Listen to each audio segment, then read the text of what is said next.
आज की इस वीडियो में कॉन्ट्रैक्ट सेकंड के वेरी शॉर्ट क्वेश्चन देखेंगे हम, जो एग्ज़ाम के पर्पज़ से मैंने आपको बताए थे। 6 क्वेश्चन बताए थे मैंने आपको LLB सेकंड सेमेस्टर के लिए। पहला क्वेश्चन है, CIF संविदा क्या होती है? What is CIF contract?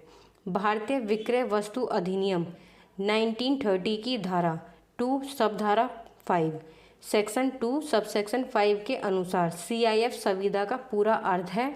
CIF की फुल फॉर्म है cost of insurance and freight. यह एक अंतर्राष्ट्रीय व्यापारिक संविदा होती है। जो ये CIF संविदा है, यह एक अंतर्राष्ट्रीय व्यापारिक संविदा होती है जिसमें विक्रेता की यह जिम्मेदारी होती है कि वह न केवल माल खरीदार को बेचे बल्कि उसके परिवहन और बीमा की व्यवस्था भी करे। जो माल भेजा जा रहा है उसको भेजने की व्यवस्था, और अगर माल में कुछ खराबी होती है उसका बीमा करे। ठीक है। इस प्रकार मूल्य में 3 चीज़ें शामिल होती हैं: वस्तु की कीमत, उसका बीमा और परिवहन। जो ये CIF संविदा होती है इसमें 3 चीज़ें होती हैं। पहले तो वस्तु की कीमत, जो भी वस्तु है उसकी कीमत, फिर उस वस्तु का बीमा, और उस वस्तु को भेजने के लिए जो खर्च दिया जाता है। जैसे होता है ना, हम कभी कभी दुकान से कुछ सामान खरीद के लाते हैं तो दुकान वाला उसको हमारे घर भेजने के लिए कुछ एक्स्ट्रा चार्ज करता है, जो वो परिवहन खर्चा ले लेता है ना। तो इसमें वही चीज़ें हैं। फिर है इसके मुख्य बिंदु। विक्रेता वस्तु को जहाज पर चढ़ाता है और उसका बीमा करता है। जो विक्रेता है वो वस्तु को जहाज पर चढ़ाता है। जो अंतर्राष्ट्रीय संविदाएं होती हैं, जो अंतर्राष्ट्रीय व्यापारिक संविदाएं होती हैं, वो जो माल जाता है वो मोस्टली जहाज वगैरह से जाता है। ठीक है। तो विक्रेता जो है वो वस्तु को, जो भी माल है उसको जहाज पर चढ़ाता है और उसका बीमा भी करता है। खरीदार को सामान के दस्तावेज़ दिए जाते हैं। जो खरीदार है, जो क्रेता है, उसको सामान के सारे जो पेपर्स हैं वो दिए जाते हैं जिनके आधार पर वो भुगतान करता है। जोखिम का हस्तांतरण जहाज पर चढ़ाने के साथ हो जाता है। जो जोखिम है उसका हस्तांतरण जहाज पर वस्तु को चढ़ाने के बाद हो जाता है। ठीक है। नेक्स्ट है, धारण अधिकार क्या है? धारण अधिकार एक वैधानिक अधिकार है जिसके अनुसार यदि विक्रेता को वस्तु का मूल्य प्राप्त नहीं हुआ तो वह वस्तु को अपने पास रोक सकता है। ये हमने विक्रय वस्तु अधिनियम में जब विक्रय वाला क्वेश्चन पढ़ा था उसमें भी इसको पढ़ा था कि जब विक्रेता को अपनी वस्तु का मूल्य प्राप्त नहीं होता है तो उसको ये अधिकार होता है कि वो उस वस्तु को अपने पास रोक सकता है जब तक उसको पूरा भुगतान नहीं मिल जाता। ठीक है। इसे कहते हैं अनपेड सेलर लाइन, यानी कि धारण अधिकार। फिर इसकी कुछ आवश्यक शर्तें हैं। विक्रेता अपूर्ण भुगतान वाला हो। जो विक्रेता है उसको वस्तु का आधा भुगतान मिला होना चाहिए, तभी उसको अधिकार है कि वो वस्तु के अधिकार को, वस्तु के धारण के अधिकार को रोक सकता है। जब तक उसको उसका पैसा नहीं मिलेगा वो उस वस्तु को धारण नहीं करने देगा। किसको? क्रेता को, खरीदार को। दूसरा है, वस्तु की डिलीवरी नहीं हुई हो, और वस्तु की डिलीवरी नहीं होनी चाहिए, वो उसके पास होनी चाहिए वस्तु। फिर भुगतान लंबित हो, और अगर किसी क्रेता ने आधे पैसे दिए हैं और आधे पैसे देने में वो बहुत देर लगा रहा है तब भी वस्तु को रोका जा सकता है। फिर है इसके टाइप। साधारण धारण अधिकार, सभी बकाया राशियों के लिए वस्तु को रोकने का अधिकार। अगर किसी व्यक्ति ने वस्तु का मूल्य नहीं चुकाया है तो विक्रेता के पास अधिकार है कि वो क्रेता के धारण करने के अधिकार को, वस्तु को धारण करने के अधिकार को रोक सकता है। फिर दूसरा है विशेष धारण अधिकार। विशेष वस्तु की कीमत न मिलने पर, अगर किसी व्यक्ति ने 2-4 वस्तु खरीदी हैं और उसमें से एक का मूल्य नहीं दिया है, बाकियों का दे दिया है, तो उसी वस्तु को जिसका मूल्य नहीं दिया है उसको रोकने का अधिकार विक्रेता को मिल जाता है। ठीक है। ये दोनों पॉइंट याद रखना, और ये आवश्यक शर्त वाले 3 पॉइंट याद रखना। नेक्स्ट देखते हैं। तीसरा क्वेश्चन है, नमूने द्वारा विक्रय क्या है? What is sale by example? ये तो आप सभी को पता है कि नमूने द्वारा विक्रय क्या होता है। जब किसी वस्तु को सेल करना हो और उसको सेल करने से पहले जो नमूना दिखाया जाता है, जो एक डेमो दिखाया जाता है, उसे ही कहते हैं नमूने द्वारा सेल। विक्रय वस्तु अधिनियम धारा 17, जो विक्रय वस्तु अधिनियम है उसकी धारा 17 के अंतर्गत जब कोई वस्तु नमूने सैंपल के आधार पर बेची जाती है तो उस विक्रय को नमूने द्वारा विक्रय कहा जाता है। जैसे कि कभी कभी ऐसा होता है कि आइसक्रीम की शॉप होती हैं तो उसमें ना वो टेस्ट कराते हैं कि कौन सी आइसक्रीम आपको अच्छी लग रही है, जो आपको अच्छी लगती है वो आप ले लेते हो, है ना। आई थिंक सबने देखा होगा। इसका आशय यह होता है कि खरीदार को यह अपेक्षा होती है कि पूरी वस्तु नमूने जैसी गुणवत्ता और विशेषता वाली होगी। जो खरीदार होता है, क्रेता होता है, वो नमूने से ये अंदाज़ा लगा लेता है कि जो भी पूरा सामान उसको मिलेगा या फिर जो भी उसको आइसक्रीम मिलेगी जो टेस्ट कराई है वो वैसी ही होगी। ठीक है।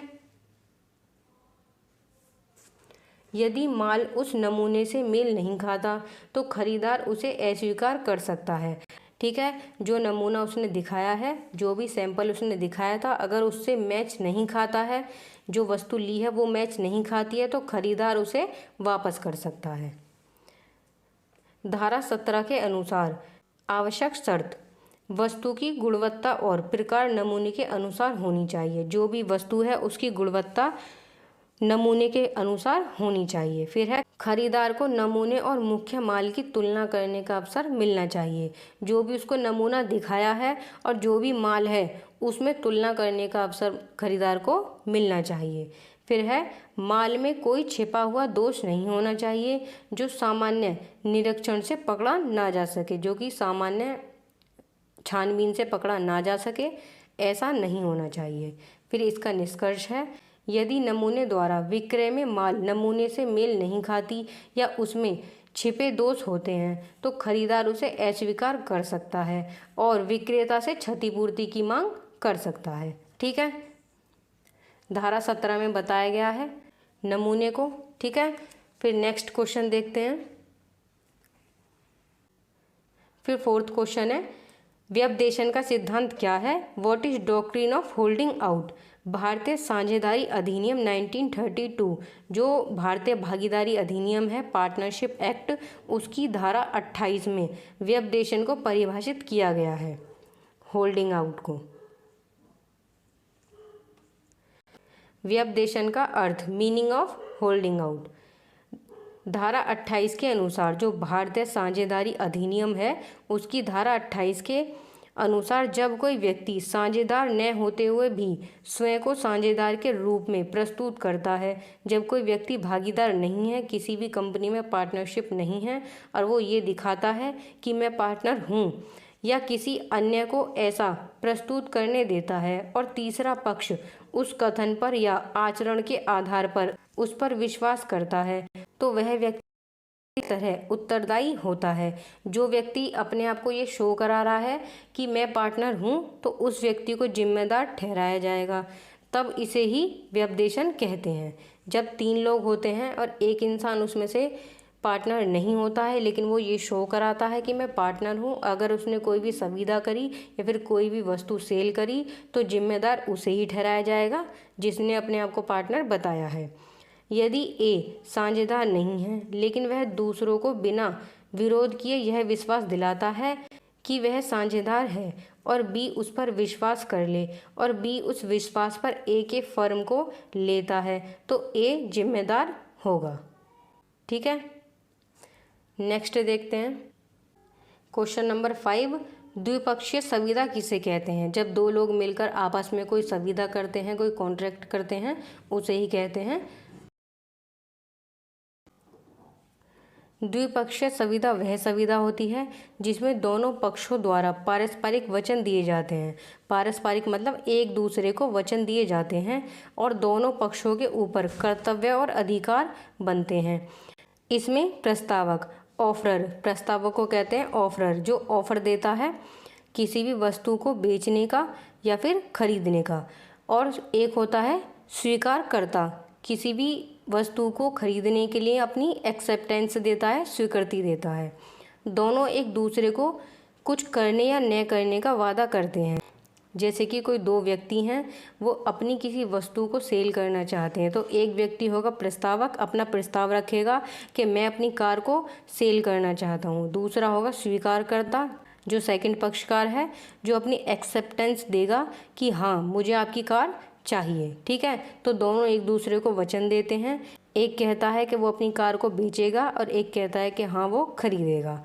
तो इनके बीच में एक संविदा की उत्पत्ति होती है। फिर भारतीय संविदा अधिनियम 1882 जो इंडियन कॉन्ट्रैक्ट एक्ट है उसकी धारा 2, भारतीय संविदा अधिनियम 1882 की धारा 2 जो इंडियन कॉन्ट्रैक्ट एक्ट है उसकी धारा 2 में प्रावधान शामिल है। किसके? ऑफर के। इसमें बताया गया है कि जो एक संविदा है उसके आवश्यक तत्व क्या हैं। फिर है इनकी विशेषताएं। दोनों पक्षों की सहमति होती है। जो संविदा करते हैं दो लोग मिलकर, उसमें दोनों की सहमति होती है। दोनों पक्ष कुछ करने या न करने का वादा करते हैं। एक कहता है कि वो अपने किसी सामान को सेल करेगा और दूसरा उसको स्वीकृति देता है कि वो उसको खरीदेगा। तो दोनों ही कुछ करने या ना करने का वादा करते हैं, या फिर मना भी कर सकता है कि उसको नहीं खरीदना है। फिर है कर्तव्य और अधिकार दोनों ओर होते हैं। इसमें दोनों पक्षों के अधिकार और कर्तव्य होते हैं। फिर वचन विनिमय के समय संविदा बन जाती है जब दोनों पक्ष अपनी सहमति दे देते हैं और सारे जो तत्व हैं वो पूरे हो जाते हैं, तब वो संविदा बन जाती है। उदाहरण, ए कहता है कि बी को 10,000 में अपना मोबाइल बेचेगा और बी उस प्रस्ताव को स्वीकार कर लेता है। यह एक द्विपक्षीय संविदा है क्योंकि दोनों पक्षों ने वचन दिया है ए माल देगा और बी भुगतान करेगा। ठीक है, इसमें आप धारा 2 मेंशन करना कि धारा 2 में संविदा के आवश्यक तत्व बताए गए हैं, जिसमें कि बताया गया है कि जो संविदा है वो दोनों पक्षों द्वारा कैसे होती है। नेक्स्ट देखते हैं। फिर लास्ट क्वेश्चन है, सशुल्क उपनिदाता क्या है? What is the baler for reward? इसका अर्थ, जब कोई व्यक्ति अपनी वस्तु को किसी दूसरे व्यक्ति को एक विशेष उद्देश्य हेतु और शुल्क के बदले देता है तो वह व्यक्ति शुल्क उपनिदाता कहलाता है। हमने उपनिदाता पढ़ा था, उपनिहिति, उपनिदाता और उपनिधान। उपनिधान होती है बेलमेंट, उपनिदाता होता है बेलर जो किसी वस्तु को देता है, और उपनिहिति होती है जो किसी वस्तु को लेता है ना। यह एक प्रकार का बेलमेंट है। यह एक प्रकार का बेलमेंट है जिसमें उपनिर्धारक बेली को सेवा के बदले भुगतान किया जाता है। जो उपनिर्धारक होता है यानी कि उपनिहिति, उसको सेवा के बदले भुगतान किया जाता है। जो भी वो काम करेगा उसके बदले जो पैसे दिए जाते हैं उसको कहते हैं सशुल्क उपनिर्धारक। फिर उदाहरण है किसका? ए ने अपनी कार बी को रिपेयर के लिए 500 रुपये के शुल्क पर देता है तो शुल्क उपनिदाता कहलाएगा। ठीक है, फिर है उत्तरदायित्व, ड्यूटी पहली, धारा 151 वस्तु की उचित देखभाल करना, धारा 158 आवश्यक खर्चों की प्रतिपूर्ति करना, वस्तु को समय पर और यथावत लौटाना, मतलब जैसी उसने ली थी वैसी ही उसको वापस देना। अगर लापरवाही से नुकसान है या फिर नुकसान हो तो हर्जाना देना। ठीक है, ये लास्ट क्वेश्चन था।